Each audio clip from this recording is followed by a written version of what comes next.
Sunyi di balik sabda. Pernahkah kau bertanya, mengapa Rasulullah tidak mengajarkan makrifat secara terbuka sebagaimana beliau menyampaikan syariat? Mengapa tidak ada khutbah panjang yang menjelaskan detail rasa fana atau rincian tentang perjalanan ruh ke hadirat Allah? Apakah ilmu setinggi itu disembunyikan? Ataukah ada rahasia yang hanya bisa terbuka jika hati sudah siap? Ketahuilah, Rasul bukan menyembunyikan, tapi menahan mutiara dari tangan-tangan yang belum tahu nilainya. Makrifat bukanlah pengetahuan yang bisa dicurahkan kepada semua manusia seperti air ke dalam gelas. Ia lebih seperti cahaya yang harus ditangkap oleh mata batin. Bila hati masih tertutup oleh dunia, maka meskipun dia mendengar kalimat-kalimat tertinggi, ia akan menganggapnya dongeng belaka. Maka Nabi pun menahan, bukan karena pelit, tapi karena sayang. Karena bila mutiara disodorkan kepada yang belum siap, maka bukan hanya akan ditolak, tapi akan dihina. Para sahabat Nabi pun tidak semuanya menerima ilmu makrifat secara langsung. Hanya beberapa ruh terpilih yang diberi jalan ke dalam rasa terdalam, seperti Abu Bakar, Ali, Salman Al-Farisi, dan Bilal. Mereka tidak belajar makrifat lewat kata-kata, tapi lewat kejadian demi kejadian yang menggetarkan jiwa. Lewat tangisan dalam sujud, lewat diam di padang pasir, lewat cinta yang meleburkan diri di hadapan kekasih sejati. Makrifat bukan diajarkan, tapi diturunkan dalam sunyi. Jika engkau perhatikan, Rasul lebih banyak berbicara tentang akhlak, ibadah, dan tauhid secara lisan. Tapi ketika berbicara tentang hakikat, beliau menggunakan simbol, isyarat, dan diam.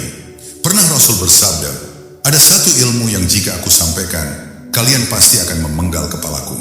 Apakah itu? Itu adalah ilmu rasa yang menembus tirai-tirai akal. Ilmu yang hanya bisa dimengerti oleh hati yang telah fana, yang tidak lagi memiliki kepentingan apapun selain Allah. Makrifat bukan sekadar ilmu tinggi, ia adalah perjalanan ke dalam. Dan tidak semua orang siap masuk ke dalam dirinya sendiri.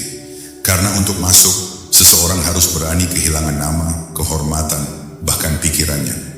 Maka jika ada yang ingin tahu tentang makrifat, tapi masih terikat oleh kebanggaan terhadap ilmu, maka yang ia cari bukan makrifat, tapi sekadar kebanggaan baru.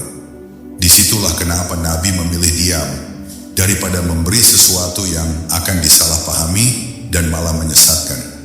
Ilmu ini bukan untuk semua telinga, karena telinga hanya mendengar suara, tapi makrifat berbicara dalam getar. Dan getar itu hanya bisa dirasa oleh hati yang telah dikosongkan dari dunia. Maka tak perlu heran jika Nabi memeluk beberapa sahabatnya lama dalam diam, atau menatap mereka dengan pandangan yang dalam dan hening. Disitulah ilmu diturunkan, dalam hening, dalam rasa, bukan lewat ceramah panjang, tapi lewat detakan ruh yang bersatu. Sampai hari ini ilmu itu masih berjalan, tapi bukan lewat seminar atau buku-buku tebal.